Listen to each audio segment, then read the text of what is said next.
რამე ტექნიკა მასწავლეთ, რომ აღარ ვინერვიულო. თქვენ თუ ერთი ტექნიკის გამოყენებით დაამარცხებთ შფოთვითაშლილობას, მე არ გამომტყუოთ, მე უნდა ვნახო ეს ყველაფერი. ეგ და წყალზე გავლა არის სინონიმები. ერთი ტექნიკით თქვენ შფოთვითაშლილობას სამწუხაროდ ვერ დაამარცხებთ. ამას ჭირდება ხალხი წლობით დადის ფსიქოლოგთან და მკურნალობენ ფსიქიატრთან და მაინც აქვთ, ხვდებით და იქ რაღაცა ღრმად შევისუნთქავ, ამოვისუნთქავ და გამევლის, ეგრე არ ხდება. მაგრამ რა თქმა უნდა, ჩვენ ზევიდან არ უნდა უყუროთ ტექნიკებს, ანუ ტექნიკები ძალიან კარგია. მაგალითად, იგივე დეკატასტროფიზაცია, რისიც გეშინია ამ ყველაფრის წარმოდგენა და შემდეგ უკვე ფსიქიკისთვის აღარ ხდება ეს ყველაფერი რაღაც ძალიან საფრთხის შემცველად აღარ უყურებს, ხო?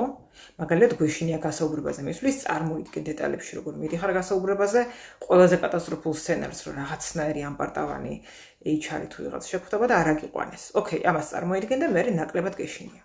მაგრამ ის რომ თქვენ მიდიოდეთ და არ გეშინოდეთ, ეგრე მაინც არ გამოვა. ანუ მაინც ინერვიულებთ, ეს არის ნორმალური. უბრალოდ ამ ტექნიკებსაც რაღაცნაირად სწორი გამოყენება ჭირდება, იმიტომ რომ შეიძლება ადამიანს მაგალითად ეშინოდეს მიცვალების, ასე ვიხმარ ამ სიტყვას. და ამას ხშირად წარმოიდგენდეს და ეს პირიქით ართულებდეს მის მდგომარეობას. ანუ ყველაფერს ჭირდება სწორი გამოყენება. უბრალოდ უნდა ვიცოდეთ, რომ რა თქმა უნდა შფოთვა არ არის განაჩენი, რა თქმა უნდა თერაპიით ეს ყველაფერი და ანტიდეპრესანტებით იქუნება, უნდა მიხვდეთ ფსიქიატრთან, მე ფსიქოლოგთან. და ერთი ტექნიკის იმედად არ უნდა იყოთ, ეს მინდა რომ თქვა.